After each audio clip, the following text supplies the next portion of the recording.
Hey everybody, welcome back to the channel. So if you've been following me on Mopar Insiders or here on the channel, you know today we've been talking a lot about Stellantis CEO Antonio Filosa.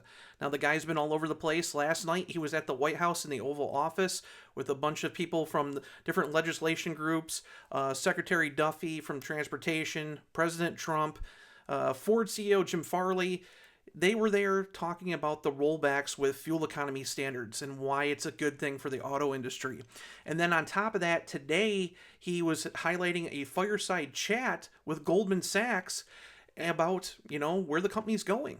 So he's been all over the place. We actually did a live stream earlier today about that whole fireside chat. But I figured, hey, we'll go through and talk about what Antonio's been discussing in the past couple of days with the U.S. public and where Stellantis is going forward. So let's talk about Antonio's trip to the White House. Now, this was really important because if you remember back in 2021, the Biden administration basically put forth these new fuel economy regulations that moved the regulations that automakers would have to meet to 51 miles per gallon by 2031. That's when we've seen Stellantis push the whole Dare Forward 2030 thing, saying that 50% of vehicles sold in the U.S. were going to be EVs. Basically, with all the technology that EVs have and the expense of batteries and stuff, it pushed vehicle cost up, and it was limiting people from what they really want. Obviously, we've been talking, especially like last night, I did a live stream about my own ownership of an EV with the cold weather and stuff, The batteries don't like cold weather. It's slower to charge. They don't get the range that they, get normally during the nice, warm weather. So there's a lot of setbacks with EVs. So a lot of people have been upset that Stellantis was kind of pushing away from that. And they were just saying, hey, 50% of the vehicles you're going to buy here in the U.S. are going to be EV. Well, people don't like that. They want freedom of choice. Well, now with the Trump administration, basically they're not getting rid of fuel economy standards. They're rolling them back to basically 34.5 miles per gallon is what they have to achieve by 2031. So that means that it's more realistic, and it makes it so that vehicles can be more affordable, that the automakers can focus on hybrids and plug-ins and do all the different types of things, not just EVs. So it keeps the price of vehicles down low, as well as gives people the freedom of choice. That also helps them with the return of the Hemi V8 and Ram trucks and some other vehicles coming in the future. So keep that in mind. Now, let's talk about Antonio, because he basically highlighted that Stellantis is really excited about this. Obviously, they would be because of Hemi V8 production coming back with the Ram 1500. Obviously, Stellantis has been known for their V8s and stuff like that. But honestly, EVs haven't been selling well. The Dodge Charger Daytona has not been selling well. The Wagoneer S has not been selling stellar numbers. And again, EVs just aren't their thing. So now that the fuel economy standards are lowering, we're going to see a focus on hybrids, which we're going to talk about in a little bit because he highlighted that today. But we're going to see a return to freedom of choice. So let's listen to what basically Antonio had to say to President Trump and to the U.S. public last night, and then we'll go on to his fireside chat. Brand new car as opposed to a car that maybe isn't so great. And so you car companies start thinking about that. I think it's going to be a tremendous market. Please, would you like to say something? Thank you, Mr. President. It's a great day for us at Stellantis today because it's the day where we see CAFE regulation reconciled with real customers' demand.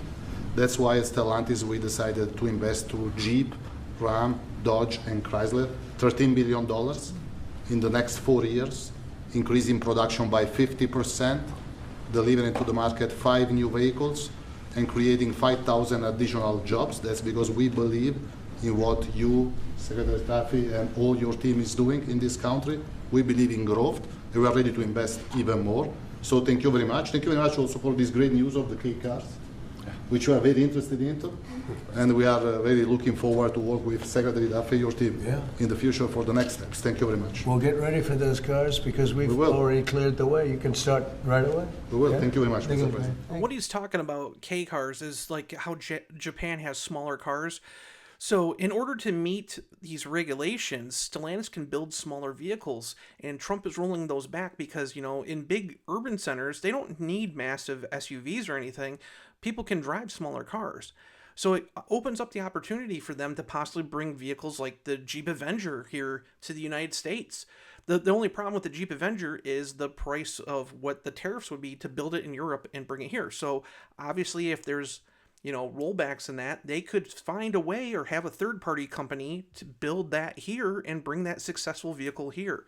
So again, the Avenger is slightly smaller than the Renegade, but it's been widely popular in Europe, and it's been slowly growing out to other countries like Japan, South Korea, and pretty soon it will be launching full production in Brazil for South America. So again, there is options that they could do to bring that vehicle here, but they just have to make sure that it's affordable. Now let's talk about what Antonio had to say about today during the Goldman Sachs fireside chat. Now again, if you watched the channel here, we did a whole live stream of that actual fireside chat, but I'm going to do some highlights of it. I'm not going to do the whole thing, but there were some very important things that he was talking about, and the very biggest one that caught my attention was hybrids will take the lead, basically. So what he's saying is, because of the fuel economy regulations being rolled back, there's a huge demand for hybrids. People want hybrids. People still want affordability, and that's the thing. Hybrids offer the best choice without having to plug anything in. The technology is pretty well received.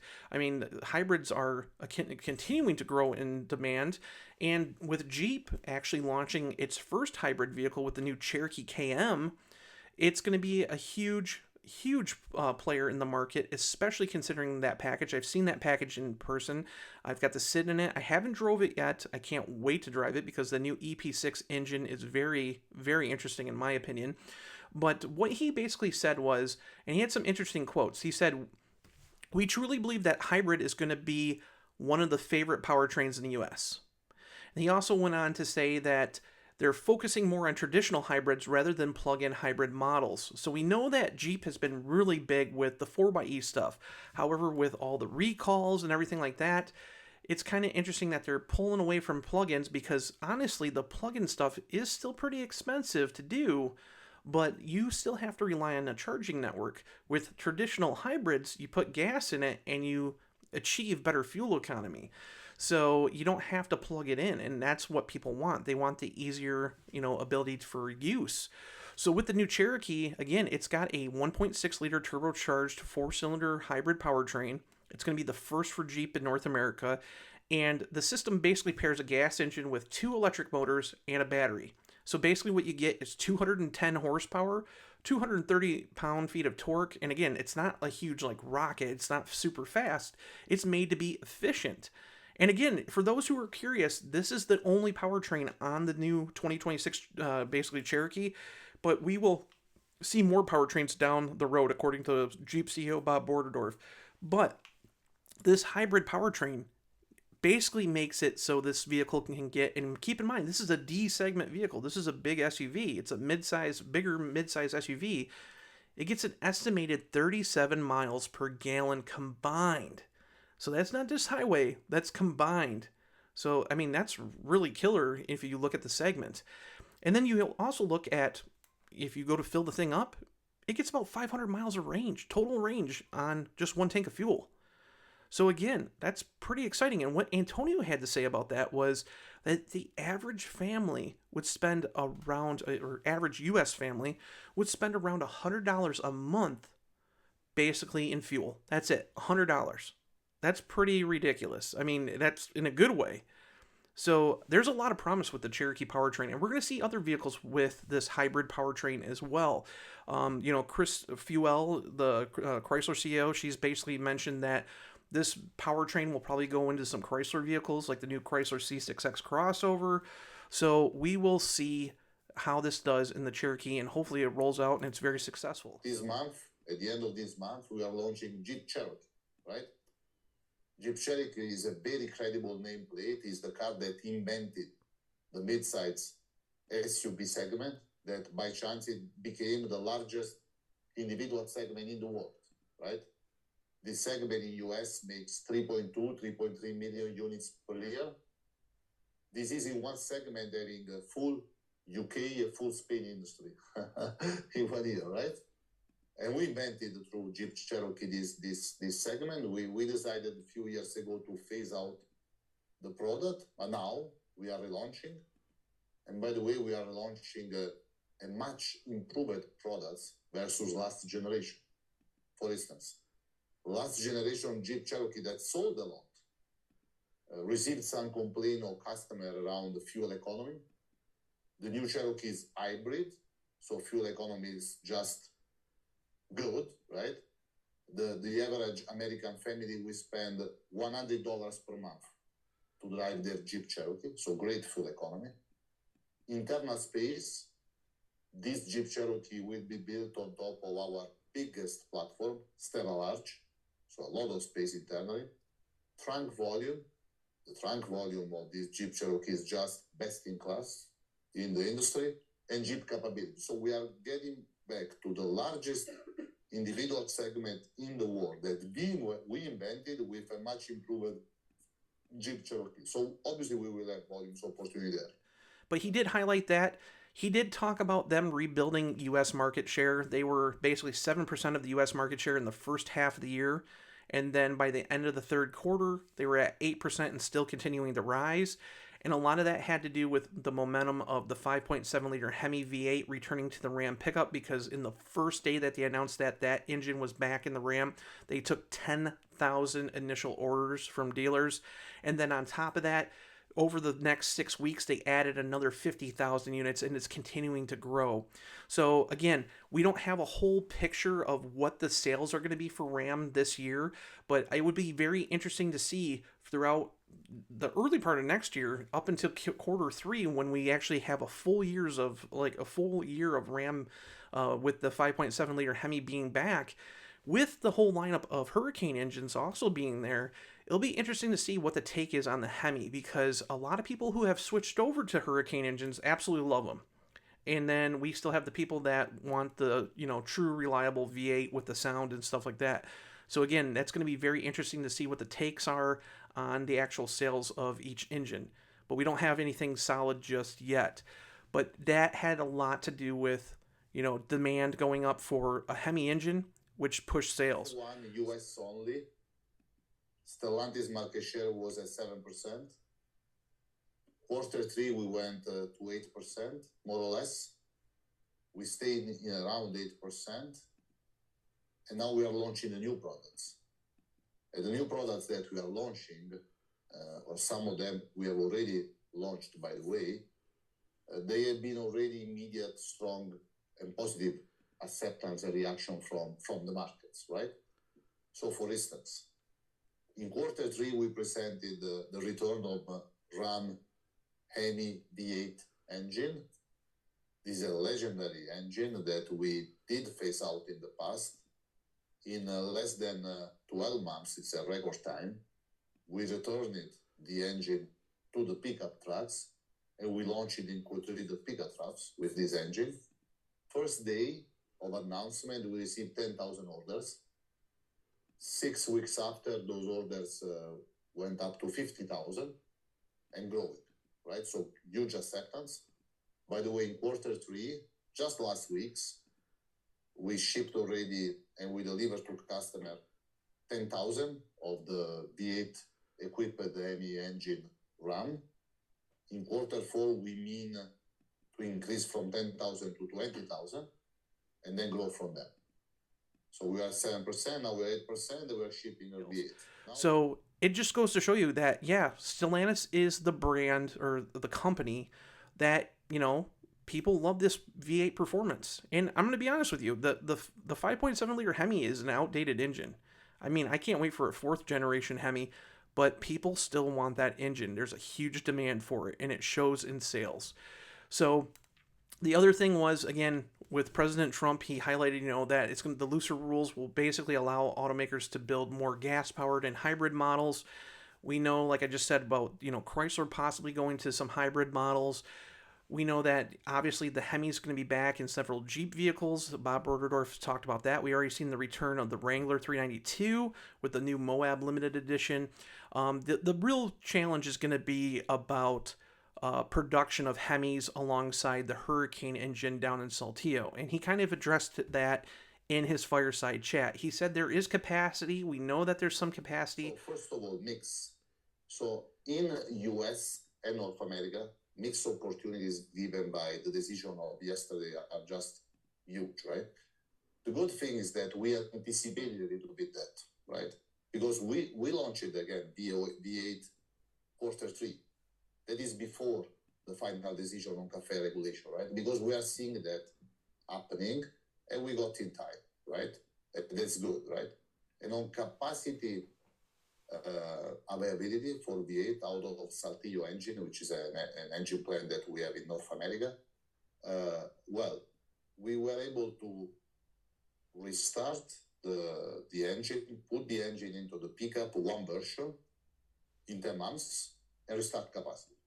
So we have been demonstrated that we have been very fast by acting on that 10 months ago we were seeing as a huge business opportunity, and it became real now in terms of mix. So yes, this is a lever that we intend to pull very hard next year and years to come, because not only through V8, in general through IC, we see huge mix opportunity in North America, just not because it's a profit calculation, but it's also a volume opportunity, since it's what customers want there, right? Much more than anything else, right? This is number one. And then the second part of your question was about what? Hybrids and PHEV. Hybrids. So the ICE opportunity, Sure. you could give us a bit more color on. Okay, so we have, I will give you many details if you want, but starting from V8, we have 3 possible V8s to launch in our cars, and we have 3 brands that could offer nameplates for those V8s, because we can put V8 in Jeep, we did already. We can put V8s in Ram, we did it already. We can put the V8 in Dodge, right? For instance, the muscle cars, they love V8, and we are thinking to do that, right? And we can put 3 V8 because we can have a 5.7 engine V8, which Hemi that we did, and then we can do the 6.2 and the 6.4. So actually, volume opportunities are very big if you combine all those stuff, right? And the capacity at the plant, that plant was doing around 200,000 sometimes per year V8. So we really have capacity to leverage once we develop each one of the nameplates, and that will come in a sequence, right? So the opportunity is very big on V8, but not only. We have GME-T6, which is another IC engine, right?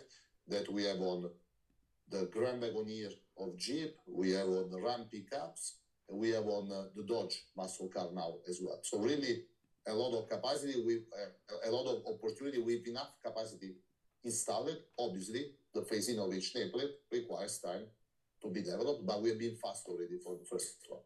But it's going to get challenging. And one of the things that we know is that, Jeep sacrificed the Grand Wagoneer to not have the high output engine because it allows for Saltillo to continue to build high output engines for Ram 1500 trucks. So hopefully soon we'll see something, maybe some Hemis trickle up to North America, like the actual U.S. We've been hearing it for a while from inside sources that they're looking at bringing the Hemi here to the United States. It makes sense because most of the vehicles that have the Hemi are built here in the United States. So hopefully we will see something very, very soon. So make sure to write your comments down below. Make sure to hit that hype button now. There's a new hype button on there. And I want to see your comments about what you think about these, loose, basically fuel economy standards back to 34.5 miles per gallon here in the States. I think it's a great thing. I love the fact that we're getting more freedom of choice.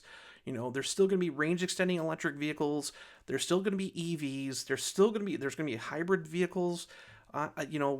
Really the only thing that he really didn't highlight was the continuation of plugins, but we know that there's some plugins coming, like obviously the Wrangler 4xe is going to get an update here very soon with that powertrain. So again, it kind of offers more, feasibility for the customer, more affordability. I think it's a good thing. Tell me what you guys think down below, and I will see you guys in the next video. Bye.